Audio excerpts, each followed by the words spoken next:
And when you're watching things like that, then you're kind of taking control yourself instead of outsourcing it. Yeah. I know it's important to know a little bit of everything, so you're not just being fooled, you know.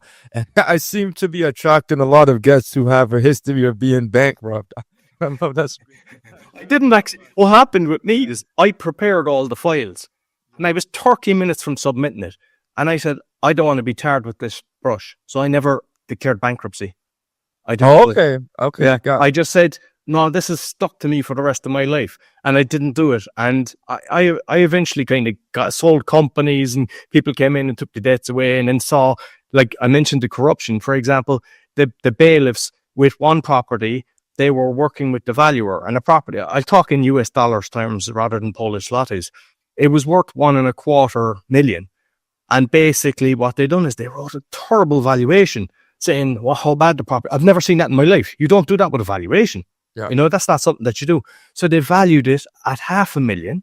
And what they do is they have a screenshot when they advertise it for the first. It's like 75% is the first auction, 50% for the second auction. So for the first auction, like they were, I don't know, like 1.5 million zloty. So like 400,000, 375,000. And nobody turns up because they don't really advertise it. And then they try to buy it themselves. But thankfully, a guy I knew bought it. But like that's kind of corruption going on. Bailiffs in another property, they bribed the people in the room, and they had somebody else buying it. So like this, and this is going on all over the world. I mean, when you witness it, you pay attention to it. And then I started seeing that happening in the UK and the US as well. So No, gotcha. So just to clarify, like while all this was happening around 2008 in Poland, a bit later, I was around 11, I think, by the time I kind of, yeah. and around that time, Poland was also going through a real estate crash. Just to clarify, like Yeah, it was, the prices were, because I had built 30 apartments, and like at one stage, they were like 1,500 per meter squared, and it dropped to like less than 1,000. I had a property in Ireland that was worth 400,000 euro, and it dropped to 125. Well, so yeah, how is that even possible? But that's what the way the market was happening. Like. Yeah. Wow. And then and to make it worse, you said that you've also had loans that were interest rate only. So it kind of backfired on you at the time, right? Because so the Irish properties were on interest only, and then they just decided to change it. I went back and I said, look, I won't be able to afford this. And they didn't. Yeah. And I remember like dealing with bankers, like one banker in Poland, he was cleaning his nails with my business card. And I just thought, that is so I didn't say no, I was just looking at him. And a guy in Ireland, he had like the person that came into the meeting, the girl, she was all touchy-feely, nice and friendly. And he caught his business card and threw it like a frisbee across the table to me. And it was like, I was like, these people haven't a clue the way they treat people.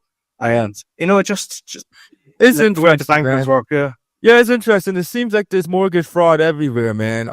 It's unfortunate, but I've also have a similar experience as a real estate investor. One of the properties I purchased on an interest rate only, and the interest rate was 4.75%.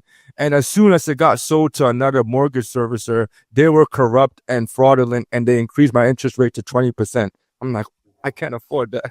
So it's like, oh, what am I gonna do? You know. So I'm trying to sell this property right now. But it's interesting that it doesn't just seem to be corruption in the American economy. It seems to be throughout the world. That's interesting to me. And like one thing that I would say, and it's something that because of all the corruption I saw, I started going, how is this right? Like, even if you look at, say, the judges in a lot of countries, when the political party changes, the high-end judges, Supreme Court, whatever they change. I mean, that just shows straight away this corruption. Why that should have nothing to do with a political party. So I started studying sovereignty, common law, UCC, and I've read 20 plus books on that. And I've realized, like, you can use GDPR when they're passing information to people. Sure. And you basically, when they're writing to you as all capitals, which isn't you, the living soul. Yeah. And even if they're asking you to sign stuff, like, it's usually anything, whether courts or whatever, you're agreeing to it when you sign it. Yeah. And you have to understand the power of your signature. Yeah. And it's like, I wish you could go to a solicitor that would do this, but they're not interested in that. So you have to, same thing like the accountants, you have to kind of protect yourself. But there's ways, like your instance there, that's illegal what they've done. Yeah. There's ways of actually doing it. So you can get somebody that can actually say they can't do that. They can't just transfer property and then you're liable and they can increase it. Like when you do it right. But I bet you they sent you a document stating it and you signed it. And you basically just agreed. That was the one. You know, that's how they do the trickery. They just say, oh, now you're gone to this guy.